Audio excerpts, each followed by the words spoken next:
अस्सलाम वालेकुम। Welcome to my YouTube channel. आज की वीडियो में हम बात करने वाले हैं एक्सेल के बारे में और एक्सेल का इंट्रोडक्शन होगा। इसके अंदर सबसे पहले आता है कि what is MS Excel. It is auto calculation software used to store analyse and report on large amount of data. Excel जो है वो एक ऑटो कैलकुलेशन सॉफ्टवेयर है जिसके अंदर जो कैलकुलेशन होती है वो फार्मूला बेस पे होती है और इसके अंदर हम ज़्यादा डेटा को स्टोर कर सकते हैं।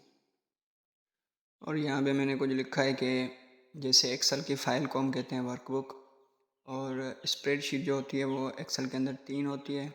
टोटल शीट जो होती है वो 256 होती है और फर्स्ट जो कॉलम है वो है आपके पास ए, और जो लास्ट कॉलम है वो है x F D. Number of column जो आते हैं 16,384।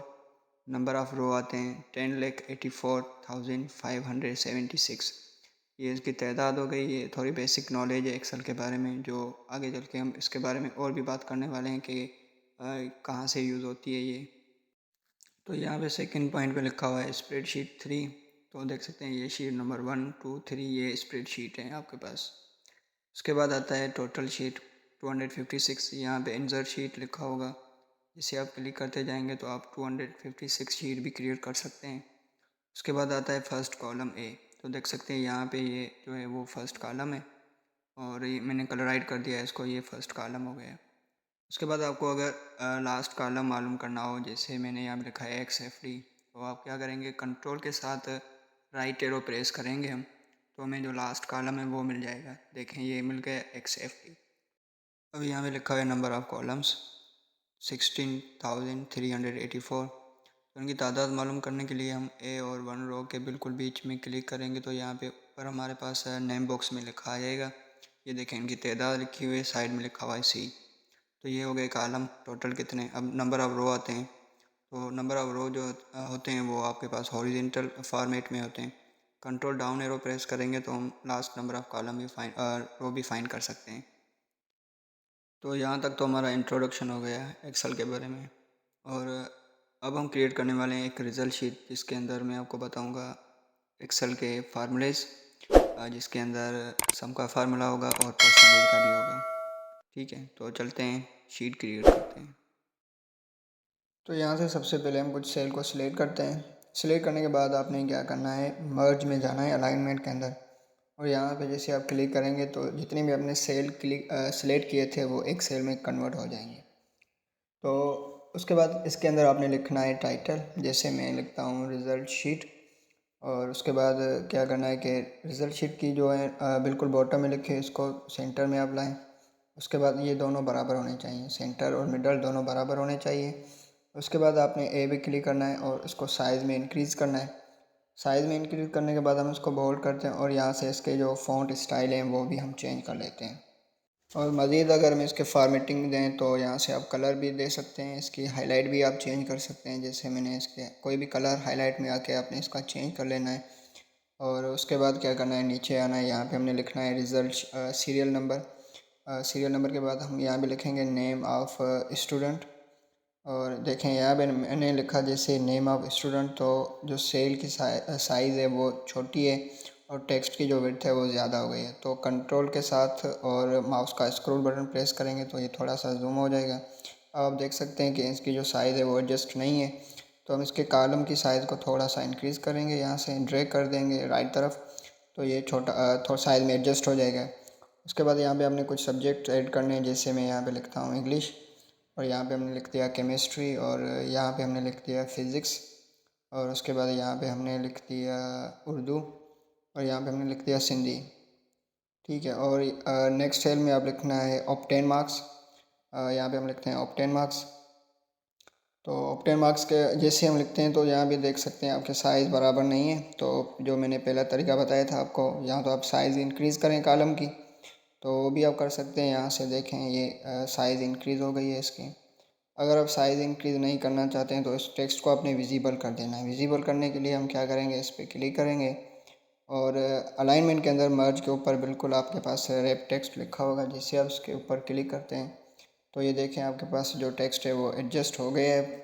तो यहाँ भी हम लिखते हैं टोटल मार्क्स, जैसे मैंने लिखा टोटल, और यहाँ पे मैं प्रेस करूँगा अल्ट इंटर। अल्ट इंटर जो है वो रैप टेक्स्ट की शॉर्टकट की है। तो यहाँ पे आप लिखते हैं टोटल और यहाँ पे नीचे मैं लिखता हूँ मार्क्स। तो अब हमने लिखना है सीरियल नंबर। यहाँ पे मैं 1 लिखता हूँ, नीचे 2 लिखता हूँ और इनको थोड़ा जूम कर लें। और जूम करने के बाद आपने क्या करना है, इनको आपस में सिलेक्ट कर लेना है। तो सिलेक्ट जैसे हम सिलेक्ट करते हैं तो नीचे एक पॉइंटर आता है, कर्सर पॉइंटर आता है छोटा सा। तो इस पर आप जैसे आते हैं तो स्मॉल प्लस मिल जाता है, इसको आप प्रेस करें। जैसे प्रेस करके आप ड्रैग करते हैं माउस के साथ तो ऑटोमेटिक जितने भी आपको नंबर चाहिए वो आप दे सकते हैं यहाँ से। तो नंबर भी आप ऐड कर सकते हैं यहाँ से। और भी बहुत तरीके हैं एक्सेल के अंदर ऑटोमेटिक नंबर ऐड करने के, वो भी मैं आपको नेक्स्ट वीडियो में बताऊँगा। तो यहाँ से आप कोई भी नेम ऐड कर दें, जैसे नेम ऑफ स्टूडेंट में मैं कोई भी एक नेम ऐड कर देता हूँ। और उसके बाद आपके पास सब्जेक्ट आते हैं। सब्जेक्ट हमने ऐड किए हैं 5 सब्जेक्ट है हमारे पास। और हर एक सब्जेक्ट के अंदर जो हमने मार्क्स रखे हैं वो 100 रखे हैं। तो टोटल मार्क्स जो हो जाएंगे हमारी वो यहाँ पे हो जाएंगी 500। ठीक है, तो यहाँ पे मैं लिखता हूँ 500। और अब आते हैं इंग्लिश सब्जेक्ट के अंदर। यहाँ पे हम इसको मार्क्स ऐड करते हैं। जैसे मैंने इसको 78 दे दिया। यहाँ पे आप अपने नंबर से ऐड कर सकते हैं, जितनी भी आप अपनी मर्ज़ी के हिसाब से मार्क्स रखना चाहें वो आप रख सकते हैं। और उसके बाद यहाँ पे ऑब्टेन मार्क्स के अंदर हमने फार्मूला लगाना है, जैसे मैंने आपको बताया था। ये जो भी मार्क्स होती हैं उनको आपने सिलेक्ट करना है। अब देखते हैं कि ये टोटल कितनी होती है। तो यहाँ पे जो ऑब्टेन का सेल है इसके अंदर आपने फार्मूला ऐड करना है। तो फार्मूला जो स्टार्ट होता है वो सबसे पहले आपने ऐड करना है बराबर का साइन। ठीक है, इज़ इक्वल टू। फार्मूला जो स्टार्ट होता है वो इज़ इक्वल टू से होता है। और उसके बाद जो भी आपने फार्मूला ऐड करना है उसका आपने नेम ऐड करना है। जैसे यहाँ पे हम लिखते हैं सम। ठीक है, यहाँ पे मैं लिखता हूँ इज इक्वल टू और यहाँ पे मैं लिखता हूँ सम। अब जैसे हम सम लिखते हैं तो सम से जो रिलेटेड फार्मूले होते हैं वो आपके पास नीचे आ जाते हैं। और उसके बाद अगर फार्मूले को आपने कंटिन्यू करना है आगे और बढ़ाना है तो आपने ब्रैकेट देना है शिफ्ट 9 प्रेस करके। और यहाँ पे जो एरिया आता है सम नंबर 1 नंबर 2, इसको हम कहते हैं रेफरेंस। और इसके अंदर जो ब्रैकेट के अंदर जो भी टेक्स्ट लिखा होता है उसको हम कहते हैं स्टेप्स, या उसको हम कहते हैं आर्ग्यूमेंट्स। ठीक है, तो नंबर 1 के अंदर सबसे पहले जो आपका नंबर है वो आपने ऐड करना है। यहाँ पे देखें 78 है आपके पास। तो यहाँ पे आपने देखना है कि 78 जिस कॉलम में वो आपने कॉलम ऐड करना है। जैसे ये 78 सी में हो गया। उसके बाद आपने क्या करना है कि वो उसका जो रो नंबर है, जैसे इसका नंबर जो है वो 6 है।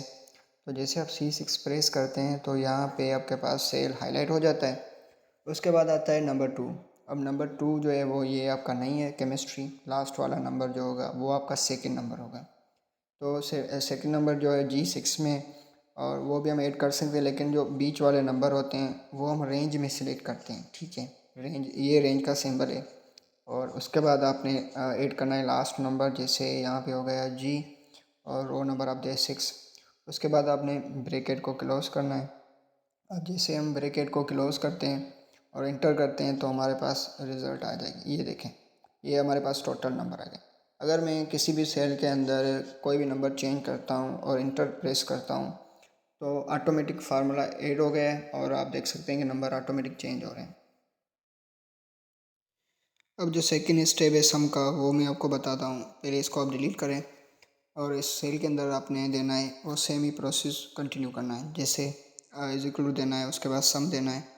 ब्रैकेट देने के बाद आप नंबर को सिलेक्ट कर लें। देखें ये तरीका हो गया है। ये सेकंड तरीका है सम को ऐड करने का। और उसके बाद एक और भी तरीका आता है, जैसे हम शॉर्टकट तरीके से भी सम को यूज़ कर सकते हैं। तो वो तरीका क्या है वो भी मैं आपको बताता हूँ। पहले इसको हम डिलीट करते हैं और एरिया को सिलेक्ट करते हैं। जिस भी एरिया में हमने सम करना है वहाँ पे हमने अल्ट और इज इक्वल टू का साइन देना है। तो वो भी आपके पास जो है वो ऑटोमेटिकली सम हो जाएगा। ये शॉर्टकट तरीका है सम का। अच्छा, तो सम के बाद हमने परसेंटेज का फार्मूला ऐड करना है। तो पहले सेल को सिलेक्ट करें, पूरी रिज़ल्ट शीट को। उसके बाद आपने इसको बॉर्डर देना है। तो आप फ़ॉन्ट के अंदर जाएं, यहाँ पे आपने क्लिक करके ऑल बॉर्डर पे क्लिक करना है। जैसे हम क्लिक करेंगे तो हमारी शीट के ऊपर बॉर्डर अप्लाई हो जाएंगे। तो यहाँ पे अब परसेंटेज का फार्मूला लगाना है सम के बाद। तो यहाँ पे आपने सबसे पहले टाइटल देना है और नीचे हमने फार्मूला ऐड करना है। तो यहाँ पे आपने क्या करना है, सबसे पहले इज इक्वल टू देना है, उसके बाद आपने ब्रैकेट दे देना है। और अब क्या करना है कि परसेंटेज को ऐड करने के लिए हमने ऑब्टेन को डिवाइड करना है टोटल से। अब ऑब्टेन पे क्लिक करें, डिवाइड कर दें टोटल से। अब इनको डिवाइड करने के बाद आपने क्या करना है, मल्टीप्लाई करना है 100 से। जैसे अब क्लोज़ करके इंटर करेंगे ब्रैकेट को तो हमारे पास जो है वो परसेंटेज आ जाएगा। तो यहाँ पे देखिए आपके पास 70% आ गया है। अब नीचे हम एक और परसेंटेज का फार्मूला ऐड करते हैं। जैसे हमने ये सेम प्रोसेस को कंटिन्यू करना है, डिवाइड करना है दोनों सेल को आपस में मल्टीप्लाई करेंगे। अब देखें यहाँ पे आपके पास पॉइंट आ गया है 60.4।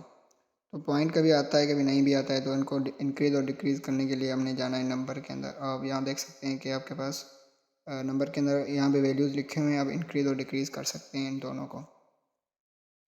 अच्छा, तो यहाँ पे हमने नंबर के साथ परसेंटेज का साइन भी चाहिए, तो उसके लिए डिफरेंट फार्मूला है। तो आपने क्या करना है, इज इक्वल टू देना है और उसके बाद ब्रैकेट देने के बाद आपने क्या करना है, ऑब्टेन को और टोटल को जस्ट डिवाइड करना है। तो यहाँ पे मैं इन दोनों को डिवाइड कर देता हूँ, मल्टीप्लाई नहीं करूँगा 100 से और इंटर कर दूँगा। तो इंटर करने के बाद आप देखते हैं 0.70 आपके पास परसेंटेज आ गया है। तो आप नंबर के अंदर चले जाएँ, यहाँ से आपने क्या करना है, परसेंटेज को ऐड करना है। जैसे हम परसेंटेज को ऐड करेंगे तो हमारे पास जो भी परसेंटेज होगा वो आ जाएगा। अब इसको आपने क्या करना है, ड्रैग करना है, यहाँ से नीचे की तरफ आपने ड्रैग करना है। तो ये देखें पूरा का पूरा फार्मूला जो है वो आपके पास शीट पे अप्लाई हो गया है। अब परसेंटेज के बाद हमने क्या करना है कि यहाँ पे पोजीशन देनी है कि फर्स्ट नंबर, सेकंड नंबर या थर्ड नंबर को हमने क्लोराइड में मालूम करना हो, वो भी हम यूज़ कर सकते हैं। उसके लिए हमने क्या करना है, कंडीशनल फॉर्मेटिंग को अप्लाई करना है। तो सबसे पहले आपने परसेंटेज को सिलेक्ट करना है, उसके बाद आपने जाना है कंडीशनल फॉर्मेटिंग के अंदर। नीचे लिखा होगा टॉप बॉटम रूल्स, यहाँ पे हमने टॉप 10 आइटम को ऐड करना है। तो यहाँ आपको नज़र आएगा टॉप 10, यहाँ से आपने 3 नंबर को ऐड करना है, डिक्रीज़ करना है पॉइंट को। तो आप देख सकते हैं यहाँ पे आपके पास कलर में शो हो रहा है। एक तो आपके पास इसको हम जैसे ओके करेंगे तो यहाँ पे एक 72% है और सेकंड जो पोजीशन है वो आपके पास 70 है और उसके बाद जो पोजीशन है वो आपके पास जो है वो 68 है। तो ये थर्ड नंबर हो गई। फर्स्ट नंबर 72 पे आ गया, सेकंड नंबर जो है वो आपके पास 70% पे आ गया, थर्ड नंबर जो है वो 68 पे आ गया। तो आई होप कि आपको आज की वीडियो अच्छी लगी होगी और इंशाल्लाह नेक्स्ट वीडियो में मैं आपको और भी फार्मूले बताऊंगा जिसके अंदर रैंक का होगा, ग्रेड का, रिमार्क्स का और भी काफ़ी सारे फार्मूले होंगे। नेक्स्ट वीडियो में हम बात करेंगे इंशाल्लाह।